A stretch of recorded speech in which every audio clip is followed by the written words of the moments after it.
do have a really fascinating panel around international trade entitled Products, Partnerships, and Possibilities.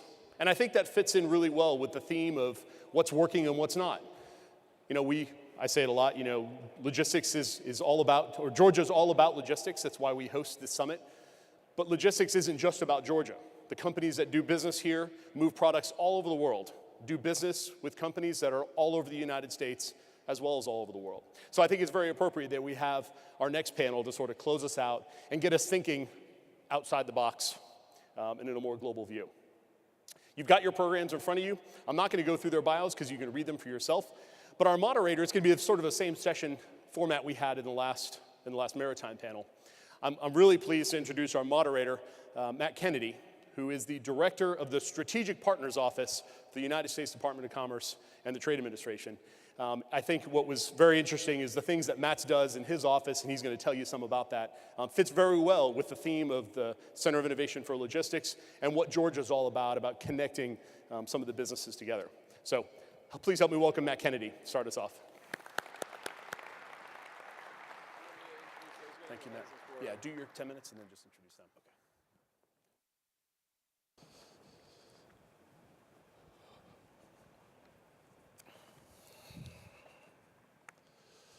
Okay. First off, I wanted to thank Paige for that really kind introduction and for all his efforts in pulling this whole conference together. It's been quite a couple of days, so really thank you for everything that you've been able to accomplish. Thank you.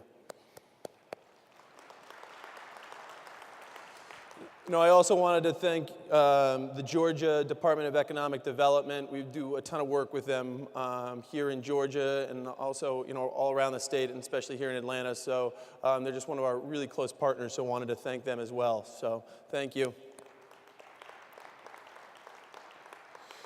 Before I delve into my remarks, I just wanted to, bear with me for a second, I wanted to digress. I was going to, this morning, had to do a couple of events and other meetings.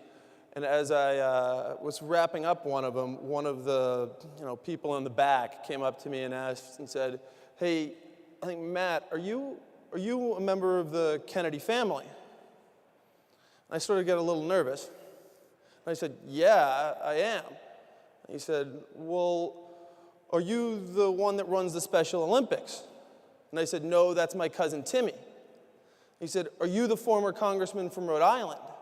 I said, "No, that's my cousin Patrick." He said, "Do you get heating oil for the poor?" And I said, "No, that's my father Joe." He said, "Are you the one running for Congress up in Massachusetts?" And I said, "No, that's my twin brother Joe." And then he sort of kept staring at me and he said, "Darn, I thought an important Kennedy was coming," and he left. So I hope no one goes for the exit. And thank you all for being here today. I really appreciate the opportunity to speak with you and learn from you. As you know, we've all faced significant economic challenges in recent years. The financial collapse that began in 2008 sent our economy into quite the tailspin. 4 million jobs were lost in the 6 months before Barack Obama took office. Another 4 million were lost in the 6 months right after he took office, before his policies took place. But the good news is we've come a long way since those dark days, and last week's job numbers were another bright spot. The unemployment rate in January fell to 8.3%, and private sector payrolls increased by 257,000. This was the 23rd straight month of private sector growth, and in total, that's 3.7 million jobs. I think naturally all of us in the administration are happy that people are finding work, but we know that there's lots more that needs to be done. We faced a historic economic crisis that developed over years, and our recovery won't happen overnight. As we look ahead, we all face a choice. Do we allow our country to go back to the old ways of doing business, where economic growth was built on housing and financial bubbles? Or do we want to forge a new path, where opportunity reaches all communities thanks to an economy that's built to last? We need to create that economy that's built to last.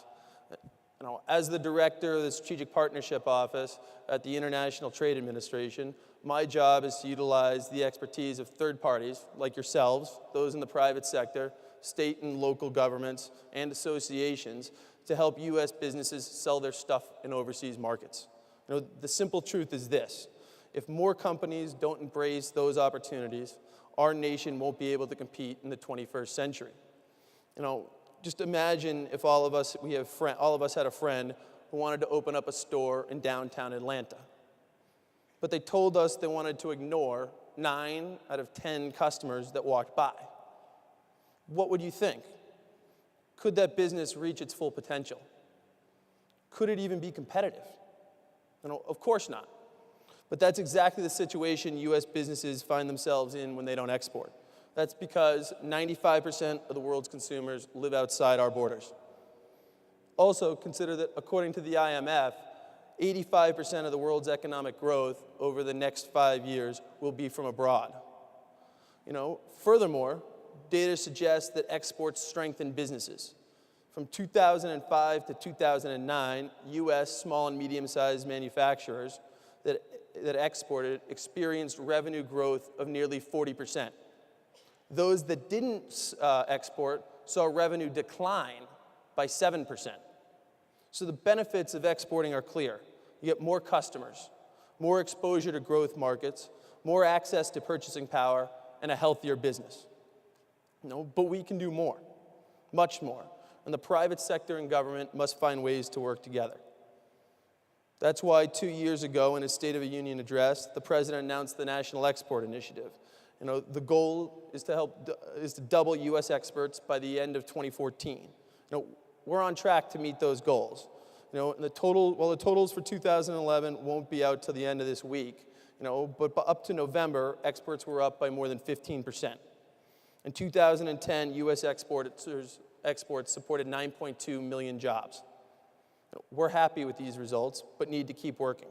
We need to continue to work to increase exports and enhance U.S. competitiveness. We do this in a number of ways. Over the past 2 years, my office has been working with the private sector to create innovative models to both encourage U.S. businesses to export and to identify potential buyers of their goods and services overseas.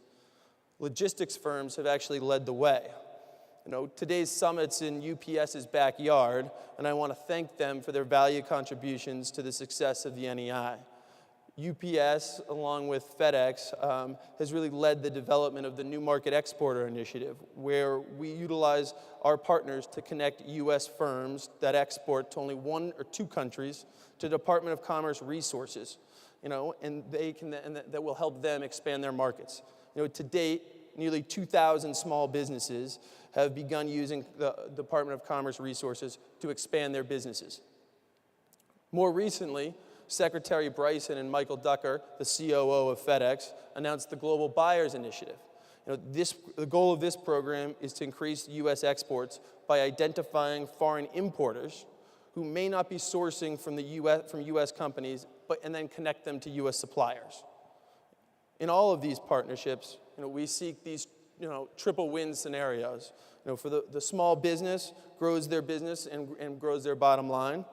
Our partners, in this case logistics firms, ship more packages and grow their bottom lines. And we, as the government, see increased jobs for American workers.